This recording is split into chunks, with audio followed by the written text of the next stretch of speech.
Hello students, now we come to the last property of components given in theorem 19.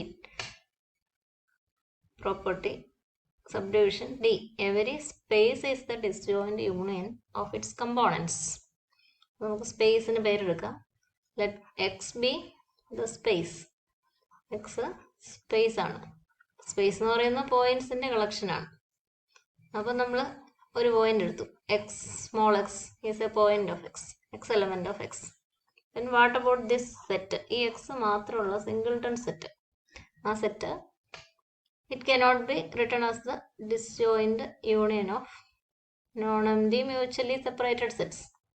ഈ singleton എക്സിനെ A union B, A not equal to 5, B not equal to 5, A intersection B equal to 5 എന്നുള്ള ഫോമിൽ എഴുതാൻ പറ്റിയില്ല എന്ന് നിങ്ങൾക്കറിയാലോ. Singleton X ഒരെണ്ണേ ഉള്ളൂ, പിന്നെ union എഴുതിയാൽ 5 അതിൻ്റെ കൂടെ എഴുതാൻ പറ്റത്തുള്ളൂ. അപ്പോൾ അങ്ങനെ തന്നെ ഡെഫിനിഷൻ ഓഫ് കണക്റ്റഡ് സെറ്റ്സ് വെച്ച് ക്ലിയർ ആയിട്ട് ഇതൊരു കണക്റ്റഡ് സെറ്റ് ആവും. സിംഗിൾട്ടൺ എക്സ് കണക്റ്റഡ് ആണ് എന്ന് നമുക്ക് ഉറപ്പുണ്ട്. അപ്പോൾ നമ്മുടെ സബ് ഡിവിഷൻ സിയിൽ എന്താ പറഞ്ഞിരിക്കുന്നത്? എവരി നോൺ എംപ്റ്റി, ഇത് നോൺ എംപ്റ്റി ആണ്. X not equal to singleton X not equal to 5 connected. It is contained in a unique component. Therefore, singleton X is contained in a unique component by part C of the same theorem. ഈ തിയറത്തിന്റെ തന്നെ part C ഉപയോഗിച്ച് നമുക്ക് അങ്ങനെ പറയാനായിട്ട് സാധിക്കും. അപ്പൊ ആ കമ്പോണന്റിന് നമുക്കൊരു പേര് കൊടുക്കാമല്ലോ. സേ ഈ കമ്പോണന്റിന്റെ പേര് ഞാൻ ഇങ്ങനെ വിളിക്കുകയാണ്. കമ്പോണന്റ് ആണ് ക്യാപിറ്റൽ സി എന്ന് വിളിക്കുന്നു. ഈ പോയിന്റ് എക്സിനെ കണ്ടെയ്ൻ ചെയ്യുന്നതാണ് സി എക്സ് എന്ന് ഞാൻ ഇതിനെ വിളിക്കുകയാണ്. അപ്പൊ സി എക്സ് ആണ് എക്സിനെ കണ്ടെയ്ൻ ചെയ്യുന്ന യുണീക് കമ്പോണന്റ്. വൈ എടുത്ത സി വൈ ആണ്, സിംഗിൾട്ടൺ വൈ ആ. അപ്പൊ അതും ഇതുപോലെ തന്നെ വൈയെ കണ്ടെയ്ൻ ചെയ്യുന്ന ഒരു യുണീക് കമ്പോണന്റ് ഉണ്ടാവും എന്നുള്ളത് ഉറപ്പാണ്. ഇനി space can be written as the disjoint union of its components. നമുക്ക് ആദ്യം സ്പേസിനെ യൂണിയൻ ആയിട്ട് എഴുതാൻ ശ്രമിക്കാം. സ്പേസ് എന്ന് പറയുന്നത് എന്നാ? എക്സ് എന്ന് പറയുന്നത് എന്നാ? എക്സ് എന്ന് പറയുന്ന എക്സിലെ പോയിന്റ്സിന്റെ കളക്ഷനാ. Union of singleton X. ഈ സെറ്റിലെ പോയിന്റ്സിന്റെ ഓരോന്നിന്റെയും കളക്ഷൻ ആയിട്ട് നമുക്കിതിനെ എഴുതാം. ഇനി നമ്മൾ എന്നാ പറഞ്ഞേ? ഓരോ എക്സും ഓരോ കമ്പോണന്റ് എക്സ് ആണെങ്കിൽ സി എക്സില്, വൈ ആണെങ്കിൽ സി വൈയില് കണ്ടെയ്ൻഡ് ആണ്. അപ്പോൾ space is the disjoint union of C X. ആ ഡിസ്ജോയിന്റ് എന്ന് പറയത്തില്ല, സി എക്സ്. എക്സ് സി എക്സിലുണ്ട്, അപ്പൊ ആ പോയിന്റ് പോയിട്ടില്ലല്ലോ. ഈ സി എക്സ് എന്ന് പറയുന്ന എക്സിന്റെ കമ്പോണന്റ് എക്സിനെക്കാട്ടിലും കൂടുതൽ ഒരിക്കലും വരത്തില്ല. പല കമ്പോണന്റിൽ കൂടുതൽ പോയിന്റ്സ് ഒക്കെ വന്നാലും അത് എക്സ് തന്നെയാവും. ഇനി എല്ലാ എക്സിനെയും എടുക്കേണ്ടി വന്നാലും സി എക്സുകൾ എഴുതുമ്പം ഒരു സി വൈയിലും സി എക്സിലും കോമൺ ആയിട്ട് ഒരു പോയിന്റ് ഉണ്ടെങ്കിൽ അവര് സെയിം തന്നെ ആയിരിക്കും. ഡിസ്റ്റിങ്ക്റ്റ് കമ്പോണൻസ് ആർ, ഇങ്ങനെ എഴുതി. പക്ഷെ നമ്മളുടെ രണ്ടാമത്തെ property part B of the same theorem, distinct components R, ഒരു പോയിന്റ് എങ്കിലും കോമൺ ഉണ്ടെങ്കിൽ അവരൊന്നായിരിക്കും. ഡിഫറെന്റ് ആണെങ്കിൽ ഡിസ്ജോയിന്റ് ആണ്. Part B distinct components are disjoint. അപ്പൊ ഈ എഴുതിയിരിക്കുന്നതിൽ ചില സി എക്സുകൾ, ഒരു സി എക്സ് ഒരു സി വൈയും സെയിം ആവും. അപ്പൊ നമ്മൾ റിപ്പീറ്റ് ചെയ്യേണ്ട കാര്യമില്ലല്ലോ യൂണിയൻ. സി എക്സിലും സി വൈയിലും ഒരു പോയിന്റ് ആയിട്ട് വരുന്ന പ്രത്യേകത അങ്ങനെയൊന്നുമില്ല. സി എക്സിൽ ഒരു point A element of C X and A element of C Y എന്ന് വരത്തില്ല. ഒരു പോയിന്റ് കോമൺ ആണെങ്കിൽ അതെല്ലാം സി എക്സും സി വൈയും. ഇങ്ങനെയാണെങ്കിൽ C X equal to C Y എന്ന്. അപ്പൊ നമ്മൾ രണ്ടിനെ റിപ്പീറ്റ് ചെയ്തെഴുതേണ്ട കാര്യം ഇല്ല. Distinct components are disjoint. അപ്പൊ ഇതിൽ എല്ലാ എക്സിനും കറസ്പോണ്ടിങ് ആയിട്ട് എഴുതേണ്ടി വരികയല്ല എന്നുള്ളൂ. പക്ഷെ നമുക്കിപ്പം അത് ഏതൊക്കെ എക്സ് ആണെന്ന് അറിയത്തില്ല, അതുകൊണ്ട് ഇങ്ങനെ എഴുതാം. അപ്പൊ പാർട്ട് ബിയും കൂടെ ഉപയോഗിച്ചാൽ ഇതിൽ ഒരെണ്ണം പോലും സെയിം ആയി പോകാം സി എക്സുകൾ, പക്ഷെ പോയിന്റ്സ് കോമൺ ആയിട്ടുള്ളതില്ല, ഡിസ്റ്റിങ്ക്റ്റ് ആണ്. The space is disjoint union of its components എന്ന് നമുക്ക് പറയാം.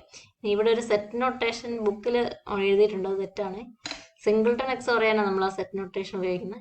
അപ്പോൾ സെറ്റ് നൊട്ടേഷൻ ഇല്ലാതെ വേണം നിങ്ങൾ എഴുതാൻ. Union of C X, union of singleton X X element of X. ഈ എക്സ് എലമെന്റ് ഓഫ് എക്സ് ഇല്ലെങ്കിലും കുഴപ്പമില്ല, എല്ലാ എക്സിനും കറസ്പോണ്ടിങ് ആയിട്ട് എഴുതേണ്ട എന്ന് നമുക്കങ്ങ് വിചാരിക്കാൻ അതായിരിക്കും നല്ലത്. എല്ലാ എക്സിനും എടുത്താൽ സി എക്സിലും സി വൈയിലും ഒക്കെ കോമൺ ആയിട്ട് പോയിന്റ്സ് ഇല്ലേ? സി എക്സിലും സി വൈക്കും ഒരു പോയിന്റ് കോമൺ ഉണ്ട്, സി എക്സും സി വൈയും ഒന്ന് തന്നെയാണ്. എല്ലാ എക്സിനും കറസ്പോണ്ടിങ് ആയിട്ടുള്ള സി എക്സുകൾ ചിലതെല്ലാം സെയിം ആണ്, ഇവിടെ എഴുതേണ്ട കാര്യമില്ല. ഡിസ്റ്റിങ്ക്ട് കമ്പോണൻസ് ആർ ഡിസ്ജോയിന്റ് എന്നുള്ള ഉപയോഗിച്ച് സ്പേസിനെ എഴുതിയിരിക്കുന്നത് disjoint union of its components. Space is a union of singletons, union of components containing that singletons. Union of its components, disjoint union of its components. ഇതിലേതെങ്കിലുമൊക്കെ common ആയിട്ട് points ഉണ്ടെങ്കിൽ ഒരേ C എക്സുകൾ തന്നെ, ഒരേ സെറ്റുകൾ, ഒരേ കമ്പോണൻസ് തന്നെയായി പോകും. സോ ബൈ പാർട്ട് ബി എന്ന് പറഞ്ഞാലും മതി, ഇത്ര എഴുതി കഴിഞ്ഞിട്ട്. Space is the union of its components, ഇവിടുന്ന് അത് പറയാറായി. Space is the union C X, singleton എക്സിനെ കൊള്ളുന്ന കമ്പോണന്റ് എടുത്ത് വെച്ച് കഴിഞ്ഞപ്പം നമുക്ക് അങ്ങനെ പറയാറായി. Space is the union of its components. സ്പേസിന്റെ കമ്പോണൻസ് അല്ലേ വരത്തുള്ളൂ. Union of its components.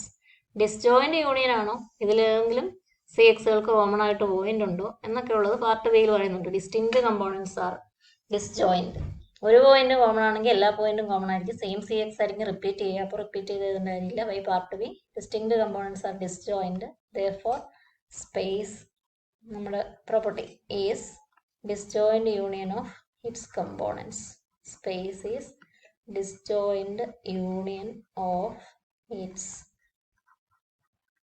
components. അപ്പോൾ അങ്ങനെ theorem 19 properties of components, state and prove properties of components എന്ന് ചോദിക്കാം. അങ്ങനെ ഒരു അപകടം അതിലുണ്ട്. നിങ്ങൾ പ്രോപ്പർട്ടീസ് ഓഫ് കമ്പോണൻസ് പഠിച്ചിരിക്കണം. Components R closed sets, distinct components are disjoint, every connected subset is contained in a unique component, every space is a disjoint union of its components. അപ്പോൾ ഇത് മാത്രമായിട്ട് ചോദിച്ചാൽ, ഇപ്പോൾ പറഞ്ഞ ലാസ്റ്റ് റിസൾട്ട് മാത്രമായിട്ട് ചോദിച്ചാൽ അതിന് പലതും ആവശ്യമുണ്ട്. പാർട്ട് ബി ഒക്കെ ഇതിൽ പാർട്ട് സിയും പാർട്ട് ബിയും ഒക്കെ ഇവിടെ ഉപയോഗിക്കുന്നു. അപ്പോൾ ഈ റിസൾട്ട് മാത്രമായിട്ട് ചോദിക്കാം. കൂടുതൽ വെയിറ്റേജിനാണ് ചോദിക്കുന്നെങ്കിൽ ഇതിൻ്റെ പാർട്ട് സിയും പാർട്ട് ബിയും ഒക്കെ പ്രൂവ് ചെയ്യാൻ നമ്മൾ ബാധ്യസ്ഥരാണ്. അത് പ്രൂവ് ചെയ്യുന്നിടത്ത് തിയറം 16 ഉപയോഗിക്കുന്നുണ്ട്. അപ്പോൾ എസ് എ ആയിട്ട് വേണമെങ്കിൽ ഈ ഒരെണ്ണം മാത്രമായിട്ട്, സബ്ഡിവിഷൻ ഡി മാത്രമായിട്ട് എടുത്ത് എസ് എ ആയിട്ട് വേണമെങ്കിലും ചോദിക്കാം. അപ്പോൾ അതിൻ്റെ റെലവെൻ്റ് ആയിട്ടുള്ള പഴയ പാർട്സും പഴയ തിയറംസും ഒക്കെ എഴുതി വേണം നിങ്ങൾ എഴുതാൻ. ഇപ്പോൾ ക്വസ്റ്റ്യൻ എവിടെയാണ് എന്നുള്ളതിനനുസരിച്ച് ആൻസർ ചെയ്യാനും കൂടെ ശ്രദ്ധിക്കുക. അങ്ങനെ നമ്മളുടെ തിയറം 19 പ്രോപ്പർട്ടീസ് ഓഫ് കമ്പോണൻസ് ഫിനിഷായി. മൊഡ്യൂൾ 3 കംപ്ലീറ്റ് ആയി. നമുക്ക് പെട്ടെന്ന് മൊഡ്യൂൾ 4 ഫിനിഷ് ചെയ്ത് അതിനെപ്പറ്റി ഒരു ഓവർവ്യൂ ഒക്കെ പറഞ്ഞിട്ട് നിങ്ങൾക്ക് പഠിക്കാനായിട്ട് കുറച്ച് തന്ന് ഞാൻ മൊഡ്യൂൾ സെമസ്റ്റർ 2 ഉടനെ തന്നെ എൻ്റർ ചെയ്യാൻ ആഗ്രഹിക്കുന്നുണ്ട്. നമുക്ക് നോക്കാം. Okay, thank you.